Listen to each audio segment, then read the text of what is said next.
Dear Kuya Bador, sadya ko pong binago ang pangalan ko upang maitago sa iba ang matagal ko ng problema. Tawagin po ninyo akong Linda, 44 na taong gulang. May 5 anak at dati po ay masayang pamilya.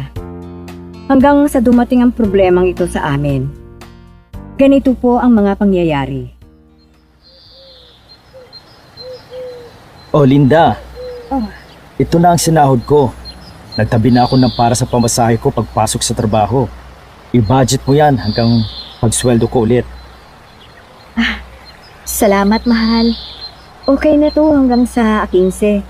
May konti pa namang tira sa dati mong binigay sa akin.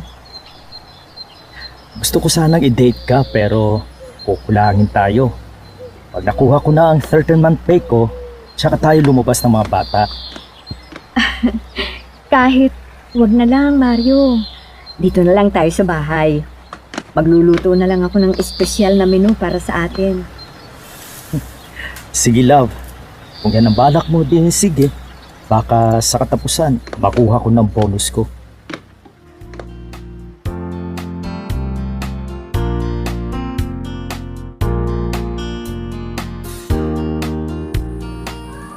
Aring Mario! Are! Paring Terminito! Oh, paring Fermin. Ano balita? Merry Christmas, pare! Ako nga ang nakikibalita, pare. Balita ko, nakakuha mo ng bonus mo, pare. Baka pwedeng magpamamam ka naman. Ay, nako. Lasing na yan, mahal. Hamo, love. Huwag kang magpapalata. Nakakahiya kay pare. Merry Christmas, pare. May konting bonus, pare. Alam mo naman sa kumpanya, medyo kuripot. Ano bang gusto mong inumin? Yun na lang ko lang kabayo. Pare, malakas manipa yun eh. Para makatulog tayo agad. Sige, sige, pare. Kung yan ang brand mo okay sa akin yan. May! Po, ano po yun, Tay? Huwagin mo nga ang kuya mo at uutusan ko sa tindahan. Opo.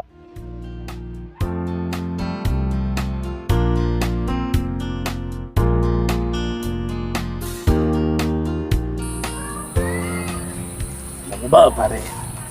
Pag ganito ako, ayaw akong katabi ng mari mo. Amoy chico daw ako. Mabango yun, di ba? At ayaw niya sa amoy ko.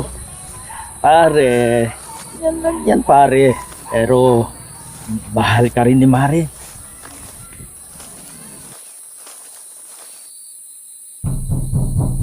Sandali. Nako, sabi ko na nga ba, senglot na naman to eh. Pasensya na pare ah. Suga pa na sa alak itong pare mo eh. Nako, problema ko talaga. Sandali, paaalsa ko nga sa anak ko. Ang lalaki na ng mga anak ko, hindi pa rin to nahihiya. Sige, Mare. Para makapahinga na rin siya.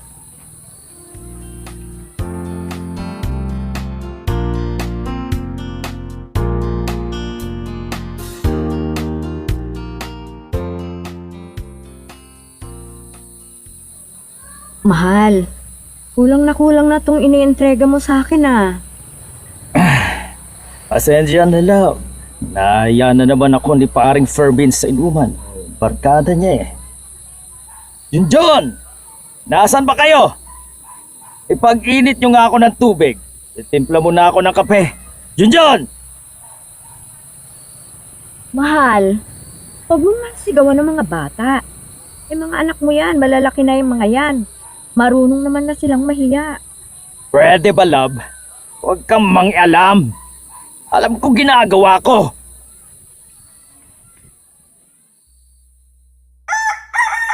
Sorry kagabi, love, Lasing lang ako. Tawarin mo na ako. Patatawarin kita. Ang kaso, paglasing ka na naman. Ulit na naman ang eksena. Hindi na, promise. Promise ko yun. Yan, pakis nga. Oo na.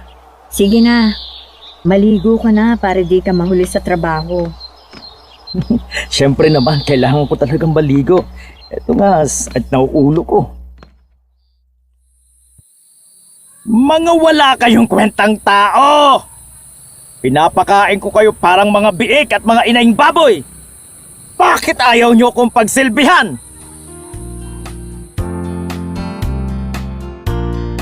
Yan po ang malaking problema ko ngayon, Kuya Bador. Sugapa na po ang asawa ko sa alak, tulad ng kumpare Fermin niya. Ano po ang dapat kong gawin para mawala ang pagkasugapa niya sa alak? Dahil paglasing na po siya, nakakaya ang mga lumalabas sa bibig niya. Naroong murahin niya kami ng mga anak niya. At kung ano-ano po na nakakahiya pong banggitin ko pa dito. Tulungan niyo po ako, Kuya Bador.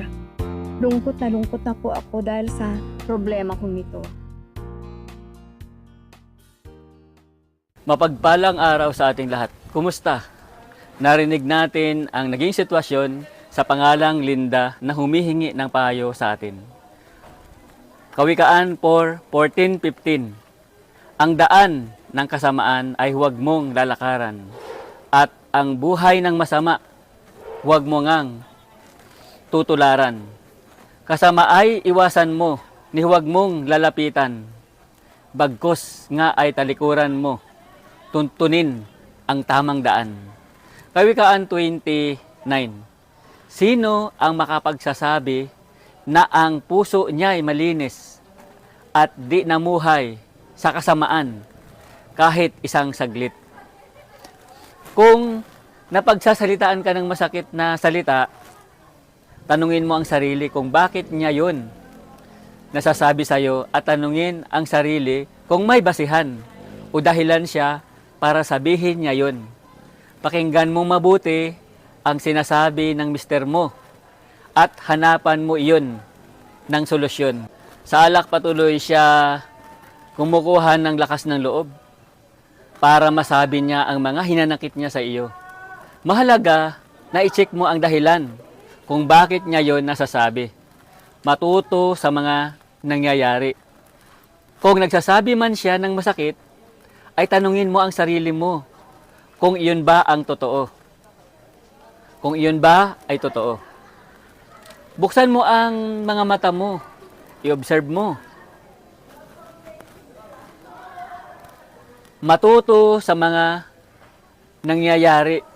Kung nagsasabi man siya ng masakit, ay tanungin mo ang sarili mo kung iyon ba ay totoo. Buksan mo ang mga mata mo. Observe everything. Observe anything. Obserbahan mo ang sarili. Obserbahan mo ang paligid. Obserbahan mo ang dahilan ng pagbabago ng sitwasyon. Maging matalino ka. Kapag nagbebenta siya ng away, huwag mo bilhin. Hindi naman lahat ng nilalako ay binibili. Kawikaan 23. Ang marangal na tao'y umiiwas sa kaguluhan. Ngunit ang gusto ng mangmang ay laging pag-aaway. At para naman sa naimpluwensyahan ng taong mabisyo, ang barkada na mabisyo ay kasama mo sa tawanan. Pero kapag naman meron ng karamdaman, hindi naman sila maaasahan. Pamilya mo ang nahihirapan. Gising na. Mapagmahal ka naman ng magulang. Magbago para sa mga anak mo. Pamilya ang unahin. Makisama sa pamilya. Huwag sa barkada dahil ang buhay ay regalo para mag-enjoy. Habang may buhay, may pag-asa. At ang ating pag-asa ay ang pag-asa kay Kristo. Halika, manalangin tayo. Sumabay ka sa panalangin at magpasya na tanggapin si Kristo na ating tagapagligtas. Panginoong Hesus, inaamin kong ako'y makasalanan at nangangailangan ng iyong patawad. Naniniwala akong namatay ka para sa aking mga kasalanan. Inaanyayahan kita, ngayoy pumasok sa aking puso at buhay. Nananalig ako sa iyo bilang aking tagapagligtas at nangangakong susunod sa iyo bilang Panginoon ng aking buhay. Amen.